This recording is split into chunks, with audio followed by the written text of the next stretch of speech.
Hello everyone. तो हम लोग बात कर रहे थे प्रॉफिट एंड लॉस की। तो एक और मोस्ट इंपॉर्टेंट टाइप लेकर आई हूँ मैं प्रॉफिट एंड लॉस का। चलिए देखते हैं इसको कैसे सॉल्व करेंगे। स्टेटमेंट में कहा गया है बाय सेलिंग 12 आर्टिकल्स फॉर ₹1। कोई पर्सन है जो सेल कर रहा है अपने 12 आर्टिकल्स को ₹1 के हिसाब से। A man loses 20%। तो इसमें क्या हो जाता है, उसको लॉस हो जाता है 20% का। How many for ₹1 should he sell to get a gain of 20%। तो वो ₹1 में कितने आर्टिकल अपने सेल करे कि उसको प्रॉफिट हो जाए कितने का, 20% का। तो देखिए इस तरह के क्वेश्चन को हम कैसे सॉल्व करते हैं। इसमें सबसे पहले हम 1 आर्टिकल की प्राइस फाइंड आउट कर लेते हैं। अगर वो 12 आर्टिकल सेल कर रहा है ₹1 में, तो 1 आर्टिकल का प्राइस क्या हो जाएगा हमारे पास, 1/12। और परसेंटेज में क्या कह रहा है, परसेंटेज में क्या कह रहा है, उसको लॉस हो रहा है 20% का, यानी 100% हमारा होता है या सीपी, उसमें से अगर हम 20% लेस करें तो वो कितने में सेल कर रहा है, 80% में ही, 80% में।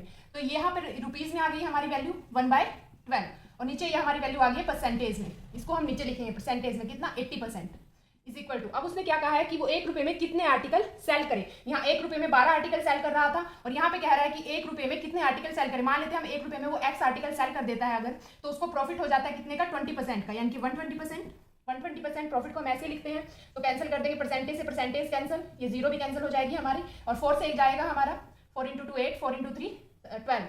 तो आगे हम क्या करेंगे, दोनों को मल्टीप्लाई करेंगे या फिर इसको कैंसिल आउट कर देंगे 3 से, 3 × 4, कटिंग अपने हिसाब से कर सकते हैं। तो यह हो जाएगा हमारे पास, इसको ऊपर जाके क्या हो जाएगा हमारा, multiply 1/8 is equal to 1/x। यानी कि हमारे पास ये हमने क्या मानी थी, आर्टिकल्स का कितने नंबर ऑफ आर्टिकल्स वो सेल करे। तो यहाँ पे आंसर आ गया हमारा डायरेक्ट कितना, 8। यानी कि एक आर्टिकल अगर वो ₹1 में सेल करता है तो उसको प्रॉफिट हो जाता है 20% का।